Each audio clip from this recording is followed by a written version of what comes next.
This is Andy Peroff, Boxing Social in association with Betfred. I'm joined by WBC World Lightweight Champion Devin Haney out here in Las Vegas. Devin, how are you? I'm doing great. Happy to be here. It's good to hear. Obviously, we're only a matter of a couple of weeks after your victory over Alfredo Santiago. That's where we'll start. How would you assess your performance and your win? I thought my performance was good. I got, I won every single round. I got the 12-round experience. I fought a guy who, I hurt in the beginning. I dropped him in the beginning, and I feel like he just didn't want to commit. He didn't really want to, go against any danger. He didn't want to, try to, to win. I think he was just in there to survive. But it's all part of it. It's experience, and I'm happy I got the experience. And now we're on to the next. Since you was elevated to world champion status, have you felt any added pressure to find the stoppage victories, to kind of deliver even bigger performances? Of course, I always want to outdo my last performance. I always want to put on a great performance. But it comes with it. Not every fight is going to be pretty. Not every fight is going to be a crazy knockout, and I understand that. And I learned a lot in my last fight. I learned more in my last fight than I did when I knocked my opponent out.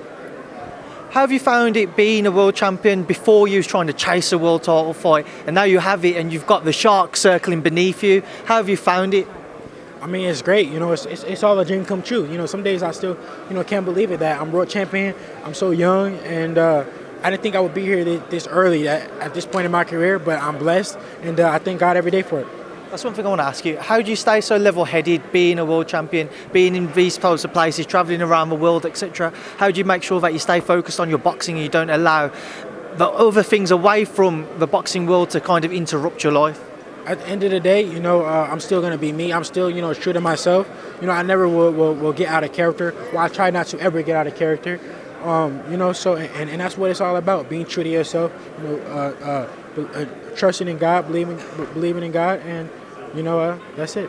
Obviously, on that card 2 weeks ago, we saw two YouTubers, as he was talked about, headlining at the Staples Center, KSI versus Logan Paul. What did you make of their fight? I thought it was a good fight.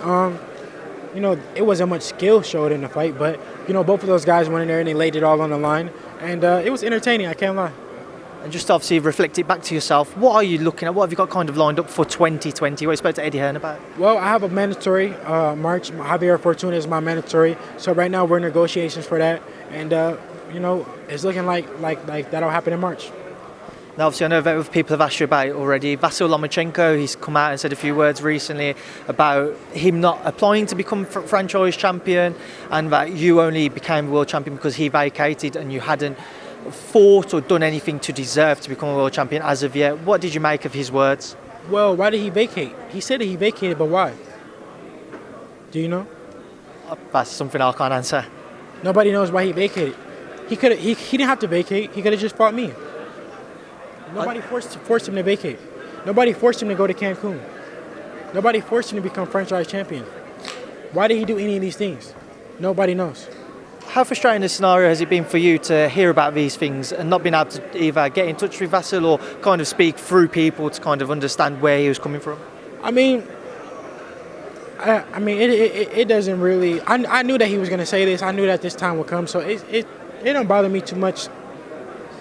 Do you believe that we will see yourself face Vasil Lomachenko at some point in the near future? I don't know, because eventually I'm going to go up to 140. He's not going to go up to 140, so I don't know.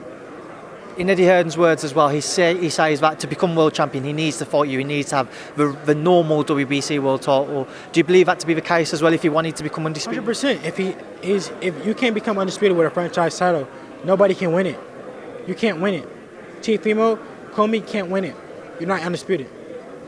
One person I also wanted to throw out there to get your thoughts on, Gervonta Davis. He's moved up to lightweight.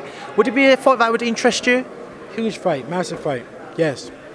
How do you think you guys would kind of fare? Your styles kind of clashing or jelly? Good fight, entertaining fight. Every fight he's in, he's entertaining. I'm always in entertaining fights. Great fight. Just a few fights I wanted to get your opinion on before I do let you go. Teofimo Lopez challenging Richard Comey for the IBF world title. What are your thoughts on that one? I got Teofimo. I think Teofimo will go in there. He'll box, be slick, use his jab, get the win. And then obviously we are here in Vegas for Wilder-Ortiz 2 on Saturday night again. How do you see that one playing out? I think Wilder. Ortiz is good. It was a good first fight. Ortiz was very competitive. I think Ortiz was winning on the scorecards. But it's hard to go against a guy like Wilder. You know, he showed that from 1 to 12, he's dangerous. Every second of the fight, you know, you can't sleep on him because all it takes is one for him. And finally, in about 2 weeks' time, we see Andy Ruiz Jr. and Anthony Joshua contest their rematch in Saudi Arabia. What are your thoughts on that one, Devin? I think AJ took him kind of lightly the first time. I think in this next fight, he'll go in there and be more focused. And he should get the win. It's going to be a knockout. Either way, whether it's AJ's way or Ruiz's way, there's going to be a knockout. It's not going 12. Some people have kind of suggested if AJ was to lose, maybe that's the end of his career. Do you see that, or? No, I don't think so. Well, Devin Haney, I appreciate your time. Before I let you go, final word, what would you like to say to everybody? Thank you to all my UK fans, all my fans, period. But you know, my UK fans have been showing me so much love. Thank you guys, and I love you guys. Thank you for all the support. Devin, thanks for speaking to myself on Boxing Social. Say it again. Thank you for speaking to myself on Boxing Social. Oh yeah, no problem. Thank you, Devin.